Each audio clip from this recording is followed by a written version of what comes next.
Woodworking is a slippery slope. I started out maybe 8 or 9 years ago building epoxy tables because they looked easy to make, and here I am today, just another woodworking asshole making things more complicated than they need to be, just to prove to myself that yes, I could actually build this out of wood, when in the end, people probably prefer it out of metal, and this table base that I'm building is generally made out of metal. I've used it a number of times. It doesn't even cost a ton of money compared to the time I'm gonna have to put into this, but for some reason, I decided I needed to challenge myself and prove that yes, I could build this out of wood.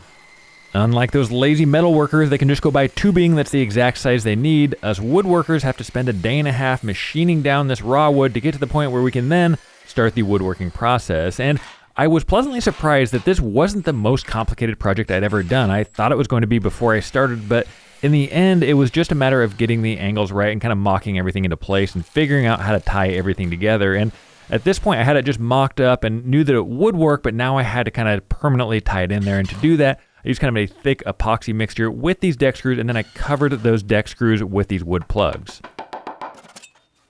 From there, it really wasn't too bad. It was just a matter of getting some finish on the table base, adding a little bit of N3 Nano over the top of that, mounting it to the tabletop, and then putting it up for sale. And I guess also making a whole YouTube video that's like 35 minutes long, but then putting it for sale. And if you're curious, this table base with the tabletop ended up selling for $20,000, but that's with free shipping, so a little less than that.